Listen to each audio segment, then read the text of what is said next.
दास्तान इश्क की भाग 11। अब तक आपने पढ़ा, आदित्य और राधिका एक खूबसूरत एहसास से बंध जाते हैं। कावेरी राघव के साथ किशनगढ़ आ जाती है और उसे राधिका की शादी के बारे में पता चलता है। अब आगे सबके आ जाने पर राधिका ने नौकरों से कहकर खाना लगवाने लगती है। कावेरी भी उसकी मदद करने किचन में चली जाती है।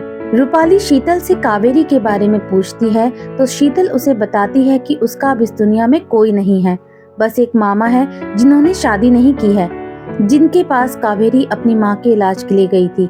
कावेरी के पिता का देहांत बहुत पहले ही हो गया था। शीतल कहती है, जैसे राधिका है वैसी ही मेरे लिए कावेरी है, बिल्कुल मेरी बेटी की तरह। आंटी चलिए खाना लग गया, कावेरी ने रूपाली और शीतल से कहा। सब लोग डाइनिंग टेबल पर आकर बैठ गए और खाना खाने लगे।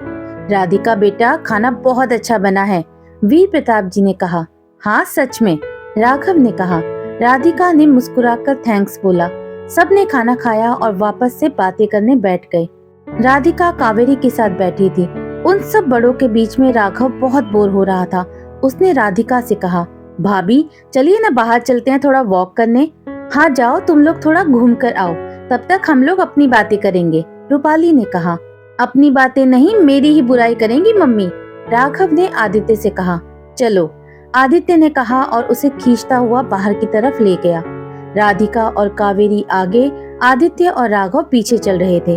कावेरी राधिका के हाथों में अपना हाथ डाले हुए मस्ती में चले जा रही थी। राधिका बस उसकी बातें सुनकर हाँ ना में जवाब दे रही थी। राघव ने पुकारा, भाभी। राधिका रुक गई। राघव ने आगे कहा, ऐसा नहीं लग रहा जैसे हम दोनों आपके बॉडीगार्ड हैं? हम साथ में घूमने आए हैं, आप तो।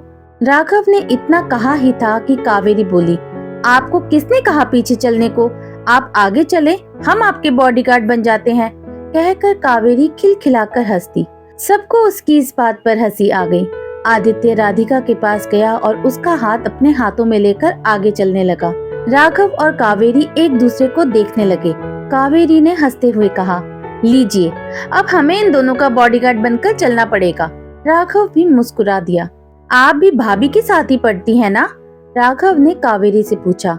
हाँ, हम दोनों का एक ही सपना है, प्रोफेसर बनना। और आप क्या करते हैं?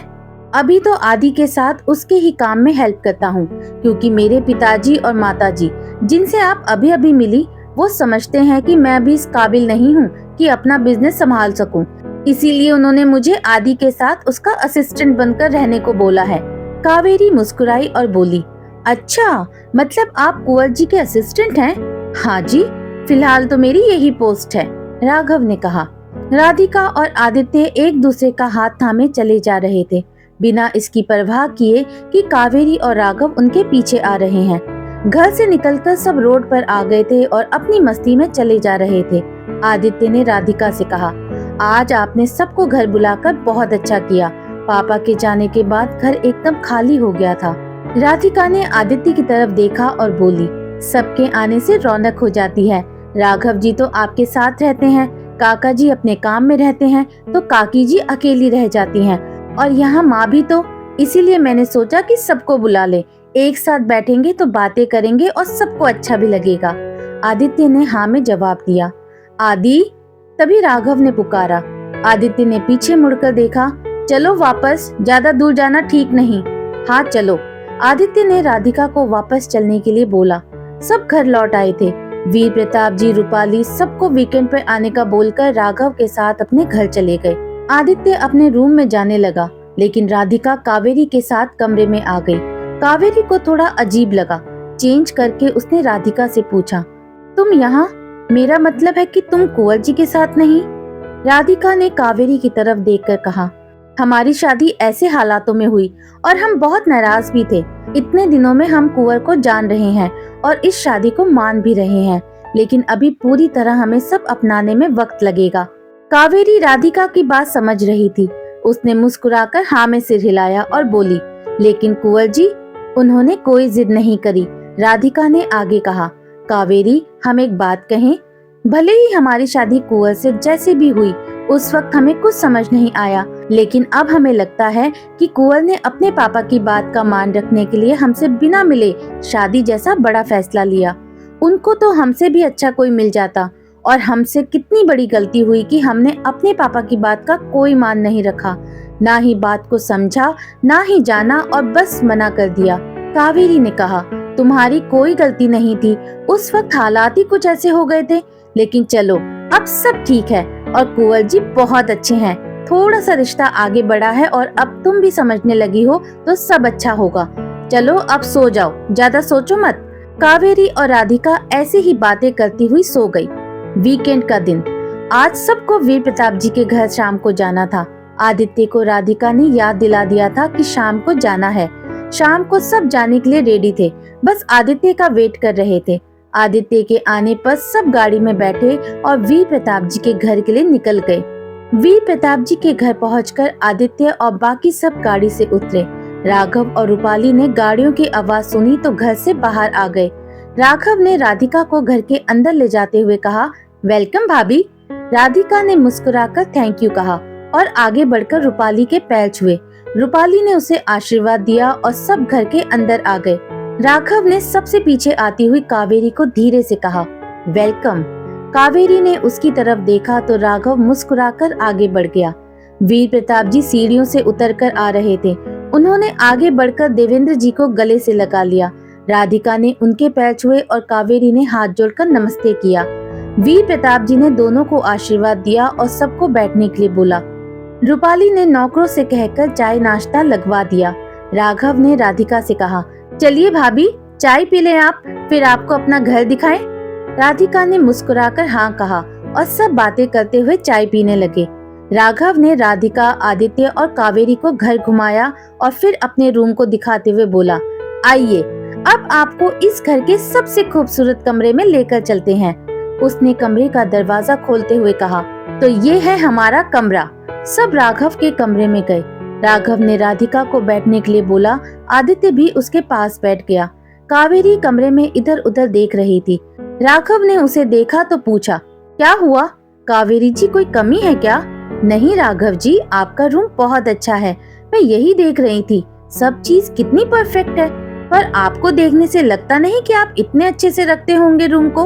अरे हम बहुत अच्छे हैं, थोड़ी जान पहचान और बढ़ेगी तो आपको पता चलेगा कि हम में बहुत गुण हैं, गुणों की खान है हम। कहते हुए उसने पास में रखा हुआ गिटार उठाया और उसके तारों को छेड़ते हुए गाने लगा। जीवन के दिन छोटे सही, हम भी बड़े दिल वाले, कल की हमें फुर्सत कहाँ, सोचे जो हम मत वाले। वाह वाह, ये टैलेंट भी है आप में, कावेरी ने ताली बजाते हुए कहा। राघव ने बड़े अदब से सिर झुकाकर कहा, जी बिल्कुल है। वैसे राघव जी, हमारी कावेरी भी बहुत अच्छा गाती है। राधिका, कावेरी ने कहा। ओहो, क्या राधिका, सुना दो ना तुम भी कुछ, राघव जी को भी तो पता चले कि टैलेंट तो हम में भी है। राघव ने गिटार कावेरी को दिया तो उसने कहा, मुझे गिटार बजाना नहीं आता और गाना हम वो गाएंगे जिसमें सबको गाना पड़ेगा। ठीक है तो शुरू करें आप, राघव ने कहा। कावेरी ने गाना शुरू किया। यादों की बारात निकली है आ दिल के द्वारे, दिल के द्वारे, यादों की शहनाई बीते दिनों को पुकारे, दिल के द्वारे, छेड़ो तराने मिलन के प्यारे प्यारे, संग हमारे। एक एक करके सबने साथ में गाया। गाना खत्म हुआ तो सबने ताली बजाई। अरे वाह, बहुत मजा आया, राघव ने कहा। तभी किसी ने दरवाजे पर नॉक किया। राघव ने दरवाजा खोला तो एक नौकर खड़ा। उसने बोला, खाना लग गया है, आप सबको बुला रहे हैं। ठीक है, राघव ने कहा और सबको चलने के लिए बोला। सब खाने की टेबल पर आ गए। राघव कावेरी के सामने वाली चेयर पर बैठा था और खाना खाते हुए कावेरी को देखे जा रहा था। आदित्य उसके पास बैठा था। उसने एक पैर राघव के पैर पर मारा और धीरे से बोला, क्या हो गया है तुम्हें? देखो क्या कर रहे हो, रोटी को फोर्क से खा रहे हो। राघव ने उसकी बात को अनसुना करके वैसे ही खाते हुए कहा, आदित्य ने फिर कहा, राघव। इस बार राघव थोड़ा होश में आया और उसने नीचे देखा तो उसे ही हंसी आ गई। उसने अपने सिर पर हाथ फेरा। काकी से बात करें, आदित्य ने हंसते हुए कहा। राघव ने उसकी तरफ देखा और बोला, हाँ करो ना। ये तुम दोनों किस बात पर इतना हंस रहे हो? रूपाली ने पूछा। काकी, राघव कह रहा है कि उसे। आदित्य ने इतना ही कहा था कि राघव ने उसके मुंह पर हाथ रखते हुए कहा, कुछ नहीं मम्मी, ये तो ऐसे ही बोल रहा है। आदित्य हंसते हुए खाना खाने लगा।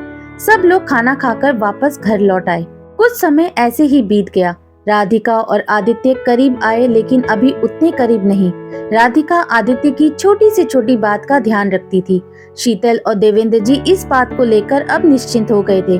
कावेरी भी राधिका के साथ हर बात का ध्यान रखती थी। आदित्य के पूछने पर कि राधिका आगे क्या करना चाहती है, तो उसने अपनी पढ़ाई पूरी करने के लिए बोला। आदित्य ने पढ़ने के लिए बोला, लेकिन घर में ही रहकर।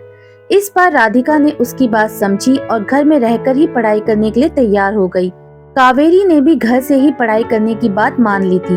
एक दिन राधिका लिविंग रूम में बैठी हुई किसी किताब के पन्ने पलट रही थी। आदित्य के आने की उसे खबर नहीं हुई। आदित्य उसके पास गया और बोला, क्या बात है, आप किन ख्यालों में गुम हैं? आदित्य की आवाज से राधिका ने चौंक कर उसकी तरफ देखा और बोली, आप आ गए? हाँ, हम आ गए, लेकिन आप क्या सोच रही थी? कुंवर, हम ये सोच रहे थे कि इस घर में सिर्फ काम करने वाले सारे नौकर ही हैं। हमें लगता है एक या दो औरतों को भी काम पर रख लें। कुछ काम ऐसे होते हैं जिन्हें नौकरों से नहीं कह पाते, तो इसमें पूछने या सोचने वाली क्या बात है? आप रख लें जिसे चाहें। आदित्य ने कहा, लेकिन हम कैसे रखें? हम तो किसी को जानते नहीं, जो कहें किसी से। आदित्य ने कहा, अरे तो इसमें आपकी मदद भुवन कर देगा। हम अभी बोल देते हैं भुवन को। कहकर आदित्य ने आवाज लगाई, भुवन। जी कुंवर बोले। भुवन, आपकी ठकुराइन को इस घर में काम करने के लिए कुछ औरतों की जरूरत है, आप कर दे इंतजाम। जी कुंवर, एक दो दिन में कर देते हैं। ठीक है, लीजिए, हो गई आपकी परेशानी दूर। वैसे अब हमें चाय मिलेगी? क्यों नहीं मिलेगी कुंवर जी, लीजिए, चाय बिल्कुल तैयार है। कावेरी ने चाय की ट्रे टेबल पर रखते हुए कहा, और साथ में पकोड़े भी, बोनस। कहकर कावेरी ने चाय आदित्य को दी। वाह, आज तो मजा ही आ गया। साली साहिबा के हाथों की बनी चाय और पकोड़े। आदित्य चाय का सिप लेकर पकोड़े खाने लगा। हमें भी मिलेंगे क्या पकोड़े? सामने आती हुई आवाज की तरफ देखा तो वीर प्रताप जी, रूपाली और राघव खड़े थे।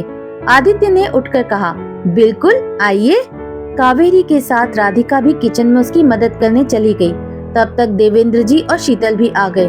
थोड़ी देर में राधिका कावेरी के साथ चाय और पकोड़े लेकर आ गई। सबने चाय पीते हुए पकोड़े खाए। वीर प्रताप जी ने देवेंद्र जी से कहा कि राघव ने अब काम संभाल लिया है, तो हम लोग 4 धाम की यात्रा पर जाने का सोच रहे हैं, तो क्या आप लोग भी चलना चाहेंगे हमारे साथ?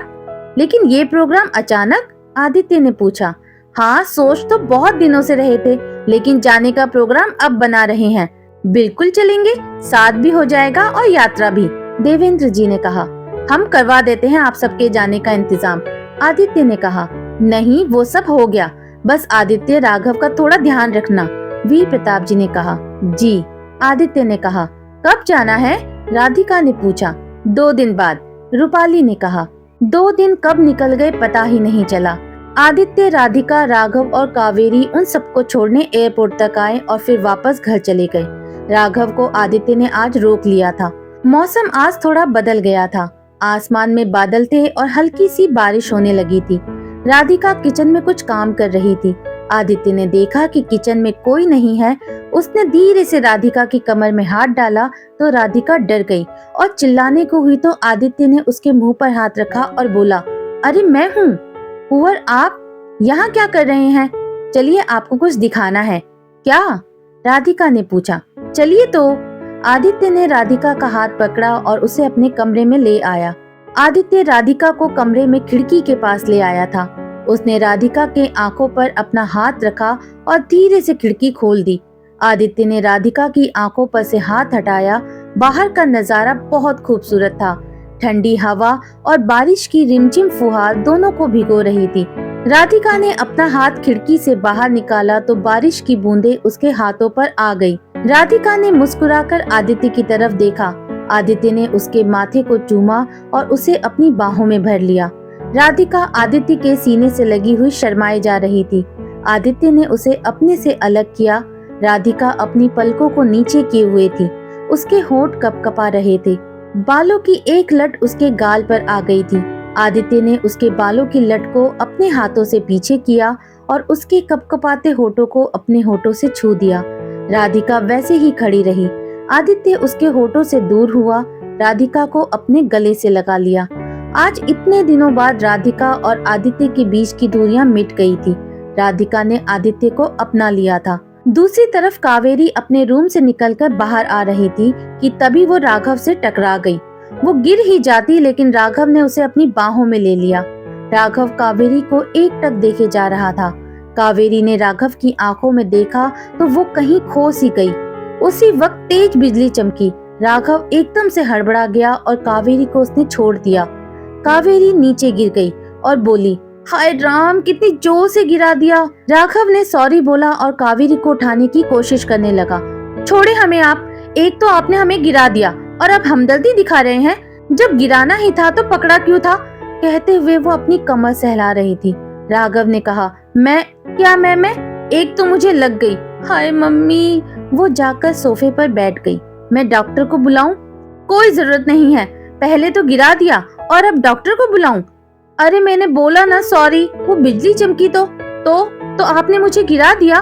कावेरी ने थोड़ा गुस्से में कहा और उठकर जाने लगी। राघव ने आगे बढ़कर उसे पकड़ना चाहा तो उसने मना कर दिया। मैं चली जाऊंगी। राघव ने देखा वो चल नहीं पा रही थी। उसने कावेरी को गोद में उठाया, उसके कमरे की तरफ ले जाने लगा और बोला, जो कहना हो आप बाद में कह लेना, फिलहाल मैं आपको आपके कमरे तक छोड़ने चल रहा हूँ। और चुप एकदम, एक लफ्ज मत बोलना। कावेरी राघव की गोद में थी और उसकी दोनों बाहें राघव की गर्दन पर। आशा करती हूँ दोस्तों कहानी का ये भाग आपको पसंद आया होगा। अगर पसंद आया है तो मुझे कमेंट करके जरूर बताइएगा।